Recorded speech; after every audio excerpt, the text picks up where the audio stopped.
Assalamualaikum warahmatullahi wabarakatuh. Alhamdulillah wa kafa wa salatu wassalam ala Rasulillah Mustafa asyhadu an la ilaha illallah wahdahu la syarika lah. Asyhadu anna Muhammadan abduhu wa rasuluhu la nabiyya ba'dah. Allahumma shalli ala sayyidina Muhammad wa ala alihi wa sahbihi wa sallim. Raditu billahi rabba wa bil islami dina wa bi Muhammadin nabiyya wa rasula. Rabbana zidna ilma warzuqna fahma. Subhanaka la ilma lana illa ma 'allamtana innaka antal alimul hakim wa tub 'alaina ya maulana innaka antat tawwabur rahim. Tullab wa talibat rahimakumullah, ma'akum Muhammad Firdaus al-Magister. Insyaallah ana sa'u'allimukum an maddah 'ilmi al-lughah. Kama 'arafna أن في هذه السنة الدراسية نحن سنتعلم في قسم تعليم اللغة العربية بكلية التربية جامعة الكنجون الإسلامية الحكومية بالطريقة أو بالتعليم عن بعد. إذن إن شاء الله أنا سأعطيكم هذا فيديو لأول محاضرة. وكان في هذا اللقاء لا نتكلم كثيرا، لكن أنا سأعطيكم التعارف بهذه المادة وهي مادة علم اللغة. نعم، أيها الطلاب والطالبات رحمكم الله، هذا كتبت باللغة الإنجليزية لكي تفهم ماذا سنعمل في هذه السنة الدراسية أو في مادة علم اللغة. أنا سأشرح وسأترجم عن كيفية الدراسية باللغة الإنجليزية. نعم، الأول نقوم بمethode yang akan kita pergunakan pada perkuliahan ceramah, tanya jawab, presentasi, dan diskusi. Ya, metode ini mungkin akan saya pergunakan, kita akan belajar melalui video-video pendek ataupun ya video-video yang tidak terlalu memakan kuota adik-adik para mahasiswa. Ya, kita menggunakan ceramah. Di sini saya akan menyampaikan perkuliahan. Ya, kemudian nanti ada juga tanya jawab. Silakan, kita juga mempergunakan WhatsApp dan juga bisa kita tanya jawab juga di Google. Ya, itu ada Google Classroom yang sudah kita buat. Kemudian untuk presentasi ya di YouTube yang kita pergunakan ini, di video yang kita pergunakan ini kita juga mempresentasikan. Adik-adik bisa melihat nanti ada PowerPoint ya, yang PowerPoint yang kita share juga di dalam video ini ya, seperti yang sudah tampil di layar HP ataupun di laptop ataupun di syashahnya para mahasiswa gitu ya. Kemudian ya, diskusi seperti itu juga kita mempergunakan semua platform yang bisa kita lakukan untuk diskusi. Media ini kalau papan tulis mungkin suatu ketika nanti kita akan luring lagi, itu akan kita pergunakan laptop Infocus. Kemudian ada tugas nanti makalah, presentasi ya, praktikum. Kalau emang perlu kita lakukan praktikum, kita juga akan melakukan praktikum. Kemudian ada kuis ya, ini kehadiran dan keaktifan adik-adik mahasiswa untuk belajar di ilmu lughah. Kemudian penilaian, ada kuis kita di sini, ada tugas dan ada UTS, ada UAS. UTS ujian tengah semester, UAS ujian akhir semester. Jadi nilainya bagaimana? Kuis kita tambahkan dengan tugas, juga kita tambahkan dengan UTS dan UAS. Ini akan menjadi nilai akhir.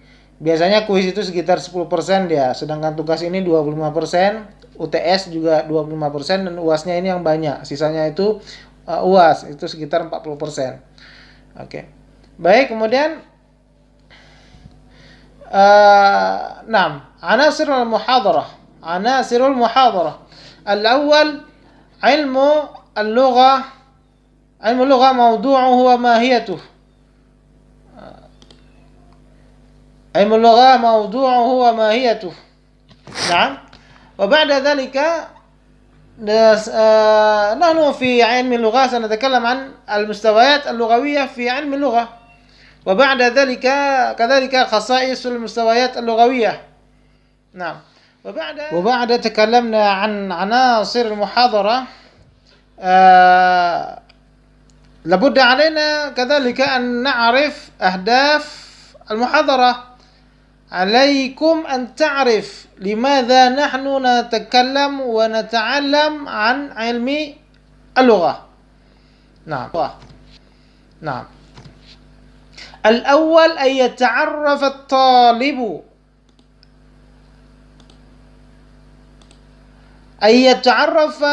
الطالب على ماهية علم اللغة ومواضيعه.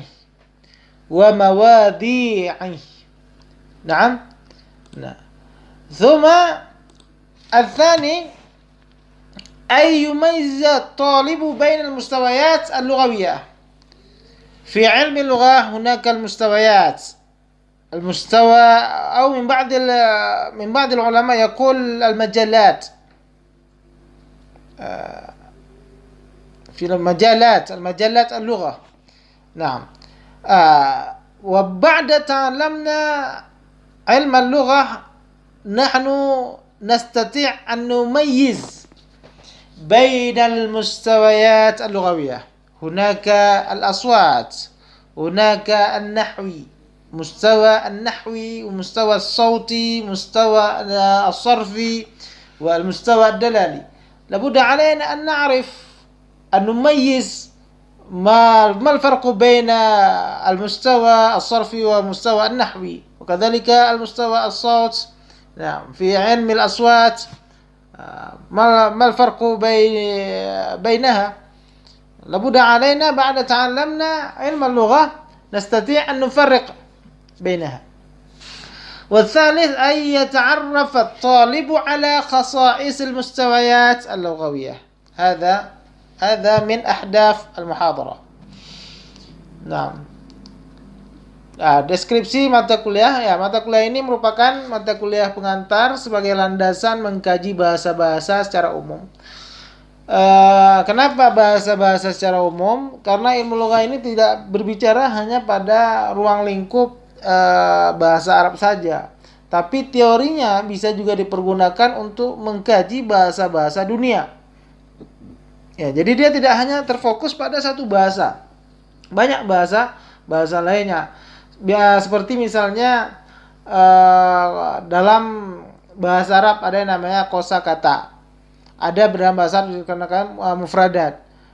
Dan mufradat ini ada ilmunya, mufradat. Kalau dalam bahasa Indonesia itu namanya leksikografi. Sedangkan bahasa Arab itu ilmu mu'jam. Jadi pembuatan kamus ini bukan cuma satu bahasa, tapi bahasa yang banyak. Kita membuat satu kamus, misalnya bahasa Indonesia terjemahkan ke bahasa Arab, begitu juga bahasa Arab sebaliknya seperti itu kan. Nanti ada juga menerjemahkan antara bahasa Indonesia ke bahasa Inggris ke bahasa Arab. Jadi satu lingkup kajian ilmu lughah itu bisa dipergunakan untuk banyak bahasa.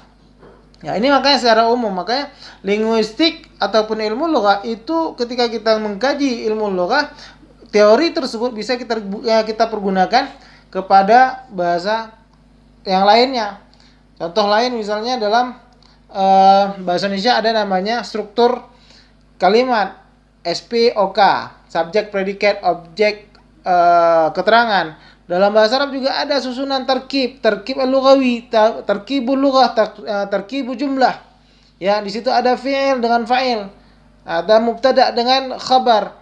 Jadi setiap bahasa memiliki ciri khas, susunan kalimatnya.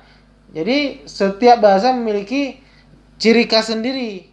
Jadi inilah mengapa dikatakan bahwasanya ilmu lughah itu adalah bersifat umum, dia tidak hanya fokus pada satu bahasa saja. Dalam perkuliahan ilmu lughah ini dibahas mengenai Ya, apa itu ilmu lugah? Kemudian apa objek kajiannya? Kemudian bagaimana cara kerjanya? Masalah-masalah apa saja yang bertalian dengan ilmu lugah? Ya, ini deskripsi mata kuliah yang akan kita pelajari. Selanjutnya ada juga nanti kita akan berbicara tentang siapa-siapa saja tokoh ilmu lugah itu ya. Ya, karena memang tokoh ini dalam dunia Arab juga ada, dan di Indonesia juga ada tokohnya, di Inggris juga ada tokohnya, ya, Ferdinand de Saussure, di Arab juga ada pakar ilmu lugah Fahmi Hijazi, Dr. Fahmi Hijazi, Ramadan Abdul Tawwab, ya. Di Indonesia juga ada Abdul Khair. Jadi kita juga akan berbicara siapa-siapa saja tokoh-tokoh ilmu lugah ini, gitu. Baik. Kemudian selanjutnya kita juga harus tahu tentang tujuan mata kuliah sebagaimana saya sampaikan dengan bahasa Arab tadi. Ahdaf min hadhil muhadarah, ya. Ada nama tujuan teoritis, mahasiswa diharapkan memiliki wawasan pengetahuan mengenai ilmu lugah, objek kajian dan cara kerjanya, masalah-masalah ilmu lugah serta siapa saja tokoh ilmu lugah sebagai titik tolak penelitian bahasa, ya. Kemudian ada tujuan praktis, mahasiswa diharapkan dapat memahami dan menjadikan ilmu lugah sebagai titik tolak dalam mendalami seluk-beluk ilmu bahasa, ya. Ya, ini ya, ada dua tujuan ya, secara teori dan secara praktek. Ya, maka inilah yang ingin kita capai setelah kita belajar ilmu lugah. Manfaat ilmu lugah pada berbagai profesi. Ya, setelah adik-adik kawan-kawan mahasiswa ini belajar ilmu lugah, ya, manfaatnya apa untuk profesi-profesi yang ada ya. Ini sebagian saja yang saya ambil sebagai sampel. Yang pertama ya, guru pengajar. Itu manfaatnya apa? Yang pertama, memiliki wawasan secara global mengenai kaidah-kaidah bahasa. Ya, yang sudah belajar ilmu lugah, yang udah pernah mendalami linguistik, dia akan tahu bahwasanya setiap bahasa itu pasti memiliki karakteristik bahasa tersebut. Ya, tarkib bahasa, tarkib jumlah, tarkib kalimah, ya. Itu setiap bahasa memiliki ciri khas, tapi pasti ada. Ya. Contoh misalnya dalam bahasa Arab ya, ada nama taraduf ya. Taraduf itu sinonim ya antara kata misalnya jidarun ya dengan haitun. Ini sinonim, sama dia. Iya, apakah bahasa lain ada? Ada juga. Kan seperti itu. Contoh bahasa Arab tariq dengan syari', ya, sama-sama bisa kita artikan sebagai jalan. Ya, bahasa Indonesia juga ada seperti itu, ada sinonim-sinonimnya. Ya, jadi seperti itu. Kaidah-kaidah secara umum seperti ini bisa dipergunakan oleh setiap pengajar nantinya. Maka dia akan tahu bahwasanya di bahasa Inggris itu juga ada yang namanya sinonim. Bahasa Cina misalnya juga ada sinonim, pasti ada. Karena bahasa ini sangat banyak dan karakternya itu secara umum memiliki kesamaan. Ya. Kemudian mampu menerapkan semua kaidah linguistik pada semua bahasa dunia. Ini ya, mempermudah menyampaikan mata pelajaran ya. Ini tujuan salah satunya, manfaat kita belajar ilmu lugah itu untuk para guru dan pengajar. Selanjutnya penerjemah ya, penerjemah. Apa kegunaannya, manfaatnya? Memahami bahan yang akan diterjemahkan.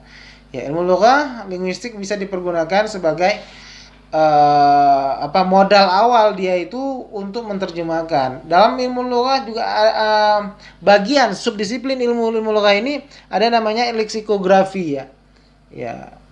Penerjemah itu pasti memiliki kemampuan leksikografi dia. Ya. Nanti ada juga leksikografer memang sudah pakar betul dia di bagian mu'jam. Tapi penerjemah bebas seperti ini paling tidak dia mengetahui di situ zuknya. ketika kita bicara masalah zuk, maka itu berkaitan dengan ilmu dalali ya. Di situ ada pragmatik bahasa. Ketika kita ada orang mengatakan bahwasanya misalnya nih, kalian duduk di warung kopi ya, warung kopi, mau pesan minum, mau pesan apa? Saya kopi ya. Yang satu lagi katanya saya susu. Wah, makannya apa? Saya ikan. Lo kok ikan? Kan kayak gitu. Saya kambing. Saya ayam. Nggak dikatakan lagi saya mau ayam, saya mau ikan, enggak. Tapi karena tempat itu menunjukkan tempat makan ataupun tempat minum, maka cukup menyebutkan seperti itu. Ya. Jadi ketika diterjemahkan, ketika ini kita berbicara kembali ke penerjemah, dia harus memiliki zuk. Harus memiliki rasa ketika dia menerjemah. Rasa ini bagaimana dia bangkitkan? Ya dengan salah satunya dengan ilmu lughat tadi. Ya, subdisiplin ilmu lughat tersebut. Ya. Baik, kemudian juga ada ya ini yang saya sampaikan tadi, penyusun kamus leksikografer ya. Ini penyusun kamus leksikografer juga harus memiliki kemampuan di bidang ilmu lughat. Ya, menentukan fonem-fonem, ejaan dan grafem fonem. Kemudian memahami seluk-beluk bentuk pembentukan kata. Ya, struktur frase, struktur kalimat, makna serta latar belakang sosial bahasa. Ini juga harus dimiliki oleh seorang leksikografer. Jangan kita pikir orang buat kamus itu gampang saja, comot sana comot sini gabung jadi buku. Enggak. Mereka juga harus memiliki kemampuan menganalisis kata tersebut, cocoknya di mana. Makanya beda kamus, beda dia sasaran sasaran belajarnya. Contoh misalnya kamus Al-Munawwir ya. Itu beda dengan kamus Munjid, adalah penggunaannya. Ya, begitu juga dengan kamus-kamus lain lah. Yang paling sederhana kamus Mu'jam Muhammad Yunus yang sering kita pergunakan.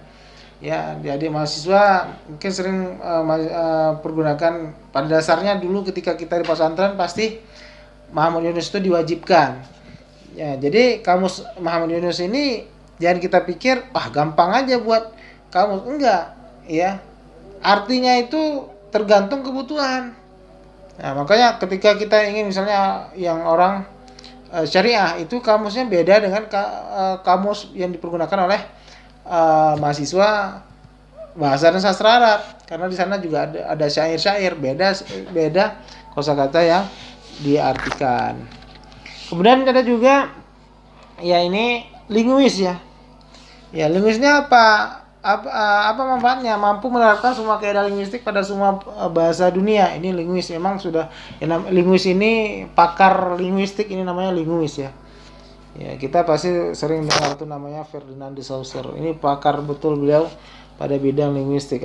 Ini Ferdinand de Saussure itu linguis ya.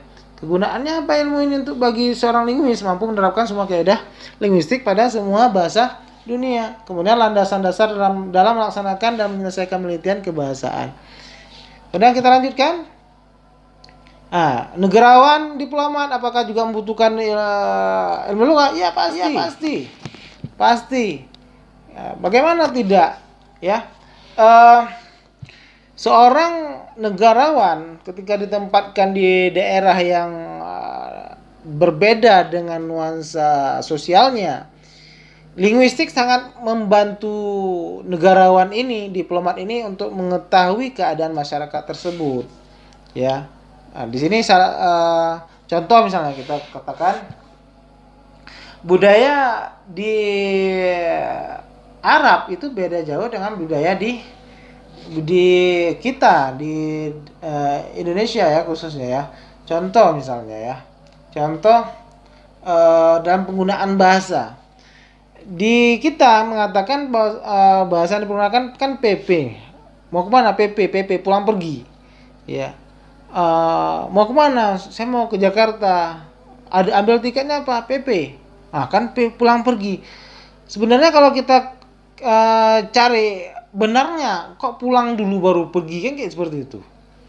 Ya, seharusnya pergi dulu baru pulang. Bukan pulang dulu baru pergi. Nah, tapi bahasa Arab bukan PP, bukan pulang dulu tapi zihaban, pergi dulu. Wa iya ban. Nah, jadi nanti seorang negarawan jangan mempergunakan bahasa yang berarti terjemahkan dulu. Iya ban dulu baru zihaban. Karena diterjemahkan dengan bahasa Indonesia. Salah. Zihaban wa iya ban. Nah, ini. Jadi seorang negarawan itu juga harus bisa mengetahui bahasa sosial, bahasa keadaan bahasa di negara lain. Nah, ini.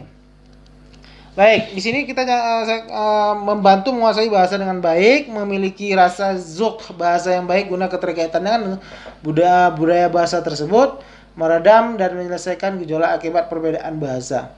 Ya, ini memiliki rasa zuk bahasa yang baik. Ya, contoh misalnya lahjah ataupun logat, ya dialek di negara Timur Tengah sendiri itu beda-beda antara Mesir, kemudian Sudan dan juga Saudi, itu beda-beda. Ya, cara pengucapannya mungkin seperti contoh kaif hal, ya kan? Nah, itu orang Mesir ya. Tapi kalau di Sudan kan kaif hal, orang agak lembut lagi gitu kan. Jangan nanti kita nggak pernah belajar di ilmu lugah kan kayak gitu. Jadi ketika kita ternyata bahasa Arab itu kaif hal, begitu sampai ke Mesir kaif hal, agak tinggi suaranya, ini nampaknya marah. Ternyata nggak seperti itu. Ya, nah inilah budaya bahasa itu juga kita pelajari di dalam ilmu al-lughah. Baik, selanjutnya apakah ilmu lughah itu ya? Ilmu lughah linguistik. Ya. Ilmu lughah itu sama dengan linguistik. Ilmu lughah ini dengan bahasa Arabnya. Ya. Sedangkan linguistik ini bahasa bahasa Indonesia ya, bahasa Indonesia ataupun ya bahasa Inggris ya yang udah di Indonesiakan gitu ya.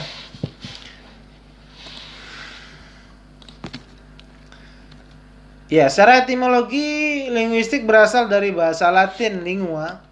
Ya, lingua artinya bahasa, kemudian linguistik bidang ilmu bahasa. Secara terminologi, linguistik adalah disiplin ilmu yang mempelajari seluk-beluk bahasa itu sendiri. Ya, nanti kita akan paparkan juga tentang bahasa ini dengan bahasa Arab. Ya, adik-adik mahasiswa yang belajar di PBA juga harus mengetahui ini tentang ilmu lughah itu dalam bahasa Indonesia dan juga bahasa Arab. Jadi nanti jangan kita terlalu condong dengan dengan bahasa Arab, tapi tiba-tiba ketika mau diartikan ke bahasa Indonesia nggak paham. Begitu juga sebaliknya.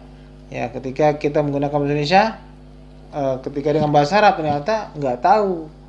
Iya, seperti itu ya.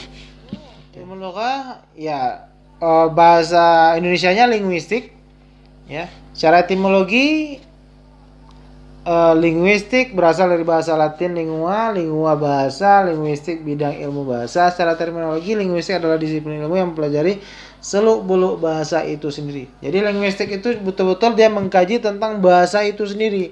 Nggak ada dia mengkaji tentang penggunaan bahasa di sini ya. Maksudnya tidak di luar daripada bahasa, konteks bahasa, enggak. Dia mengkaji yang berkaitan dengan bahasa. Itu linguistik. Ya, semua yang berkaitan dengan bahasa itu adalah kajian daripada linguistik. Baik. Ilmu lughah, hakikat dan seluk-beluk dan peranan bahasa. Ilmu lughah, ilmu tentang bahasa, ya linguis orangnya. Kemudian ada ilmu lughah, linguistics dan linguistik. Ya, ini beda bahasa yang beda negara, beda pengucapan istilah ilmu lughahnya. Kalau ilmu lughah ini kan di bahasa Arab ya, negara Arab. Linguistik bahasa Indonesia, linguistics ini bahasa Inggris, sedangkan linguistik ini bahasa Perancis. Ya, lingua ya bahasa Latin. Ya, artinya juga bahasa. Baik, kemudian istilah lingua dalam bahasa Perancis berpadanan dengan kata langues, language, bahasa Italia berpadanan dengan kata lingua, dan bahasa Spanyol berpadanan dengan kata lingua. Kemudian ada juga ilmu lugah dalam bahasa Inggris, linguistik, sedangkan dalam bahasa Perancis ditulis linguistik. Nah, linguistik. Ya, ini pengucapannya. Pengertian lugah, ya ini baik kita akan mengkaji sedikit dengan definisi lugah itu menurut para pakar bahasa Arab ya, pakar Arab ya di negara Arab ya. Al-lughah hiya aswatun yu'abbiru biha kullu qaumin an aghradihim. Hadza qala Ibnu Jinni ya. Al-lughah hiya aswatun yu'abbiru biha kullu qaumin an aghradihim. Mal murad yuradu Ibnu Jinni anna al-lughah hiya aswat, sautani aswat, saut yu'abbiru bi aswatin kullu qaumin fil alam, kullu qaum lahu aswat, kullu qaum lahu sautun.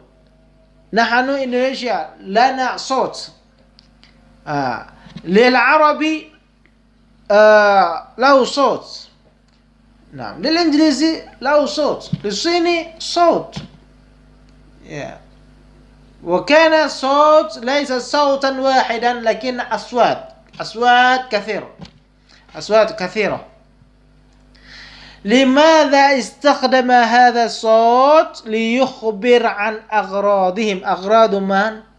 أغراض المتكلم، أغراض من المتكلم في قوم واحد. أنا قوم، أنا من إندونيسيا، أنا أندونيسي، لي غرض في ذهني، أريد أن أخبر ما في ذهني إلى مستمع، فأنا أستخدم أصواتا لكي يفهم ماذا أراد أنا. حينما أنا أريد أن أخبرهم فأنا أستخدم صوتا وأصواتا. هذا مراد من ابن جني. ثم اللغة هي عبارة المتكلم عن مقصوده. ابن خلدون اللغة هي عبارة المتكلم عن مقصوده. أنا أظن وأنا أتيقن أن هذا التفسير، هذه المصطلحات من ابن الجني وابن خلدون هناك متساويا، ولكن تركيب الجملة، تركيب تركيب في التعبير هناك الفرق. اللغة هي عبارة المتكلم، عبارة المتكلم عن مقصوده، عن مقصود من؟ متكلم. نعم.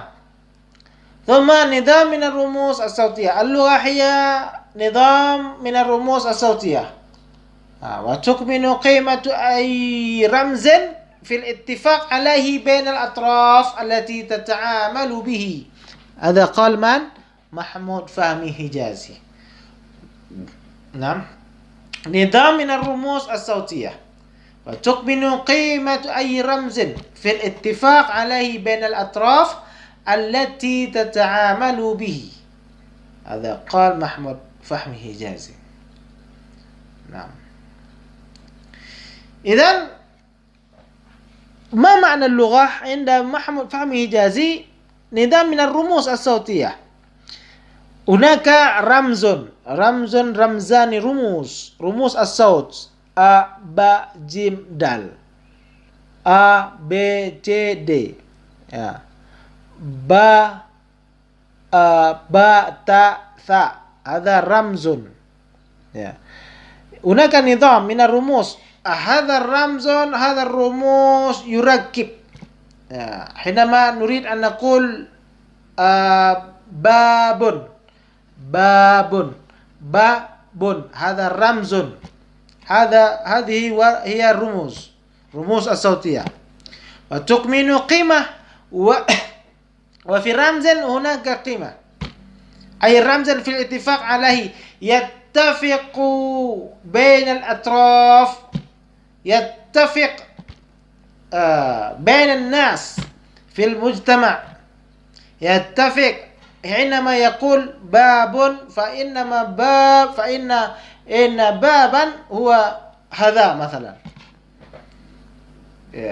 هذا يتفق بمعنى يتفق برمز واحد في الاتفاق عليه بين الأطراف التي تتعامل به، يعني يتعامل بالرمز بالرموز. إذن هذا هو. شاشة بمعنى شاشة، شاشة layar kaca bahasa Indonesia. Yattafiq, mereka sepakat ya bahwasanya layar kaca itu layar kaca HP itu disebut dengan layar kaca. Mereka sepakat dengan istilah rumus itu. Jadi dia ini menurut Muhammad Fahmi Hijazi. Naam, insyaallah هذا لأول لقاؤنا في محاضرة علم اللغة. شكرا، وإن شاء الله سنستمر هذه المادة في لقاء الآتي.